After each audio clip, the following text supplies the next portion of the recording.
What's going on, YouTube? Welcome to Credit Plug Vlogs. Couple things to consider when it comes to a credit limit increase. Number one is going to be your credit score, right? So you're going to want to have good credit. Also want to consider the credit card issuer that you have your account with in which you want a credit limit increase, because certain institutions have maximum exposure. So that's the most that they're willing to extend for a particular customer or for a particular product. So sometimes you may have maxed out like the highest limit for a particular credit card, so you can't go any higher than that. Also, certain institutions will have periods in which you can request credit limit increases. For example, with Capital One, you can only request a credit limit increase about every 6 months. They'll grant you one. So just understanding how many credit limit increases you can request within a certain time frame. But the most important thing when it comes to credit limit increases is demonstrating a need for the additional credit. Now, I get this all the time where people say, hey, I have a great credit, I never miss any payments, but I'm not able to get a credit limit increase. Every time I apply, I get denied. So one thing you have to demonstrate is a need for the credit limit increase. Now, what would demonstrate a need? So if you're actually using the credit card, right? So if you have a great credit score, but you keep your utilization at 1% or at 0% on that card, then from the lender's perspective, they're looking at it like, hey, you're not even using the available credit that you already have. Why do you need more credit? And this has happened to me personally many times, right? When you get those rejection letters, right? And basically what it said was low usage of, current credit line, right? Meaning that, I'm not using it enough. So what you want to do, and this is a tactic that I've used, is you want to actually show the lender, show the credit card issuer that you're using the card, right? Because the credit card issuer is going to be incentivized when you spend more, because they make money every time you swipe your card,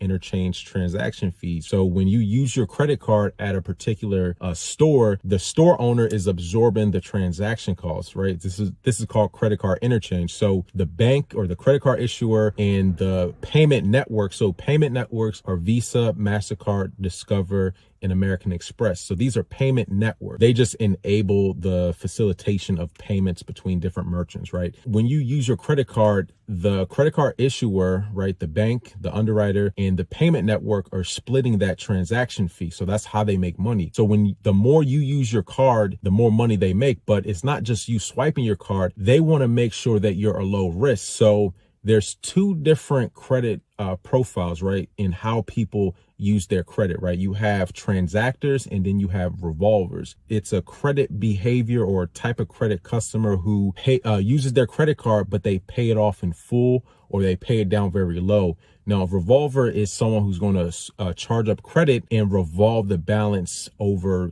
several months. Now, you don't want to be a revolver, right? Because revolvers are high risk, because the longer it takes you to repay your credit card is the more risk for the banks, and they don't like that. They like customers who charge up the cards and then pay them down quickly, charge them up, pay them down quickly. So one tactic that you can use in order to get credit limit increases is, and again, this is not financial advice. I'm not telling you just to go do this because you want a credit limit increase, if it makes sense, right? So one tactic that you can use is, redirect your spend through a particular credit card, charge it up and then pay it down multiple times within the statement cycle. So let's say, you max your card out, right? And this might be harder if you have a high limit, because you don't want to get in unnecessary debt just to get a credit limit increase, right?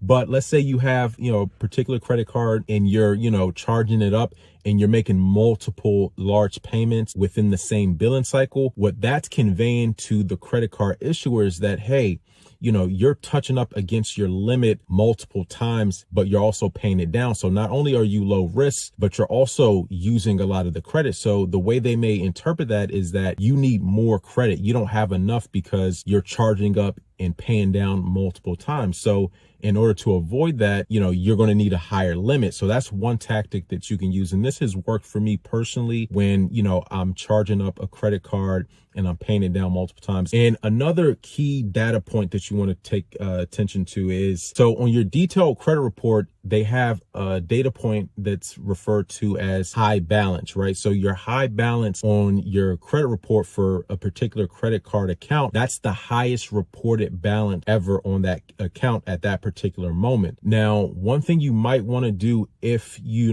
want to experiment a little bit and you're not going to be applying for anything anytime soon, what you can do is let a high balance report on your credit report at least just one time and then pay it off the next month. What that high balance is basically saying, when let's say someone runs your credit report, a credit card issuer runs your credit report, and they'll say, okay, on this particular account, this was the highest balance that you ever used, and this is your current balance. So let's say you have a $5,000 credit limit and your high balance is $4,800, and then your current balance is $0. So what that shows is that this individual customer has the ability to spend this high amount on their credit card and also pay the balance down to $0. And that's information that can be gleaned from your credit report. And another point I want to make in terms of like having high limits, right? So when you see people who have, very high limits, for example, with American Express, they're really giving high limits to people who spend a lot, high spenders, right? So if you're a high spender, you're a transactor and you're paying it down, that's who they're going to give high limits to, because you're low risk and you're spending a lot. And so they like those types of customers because they make more money off transaction fees, right? You basically want to convey to the credit card issuer that you're not a flight risk. You're not going to run up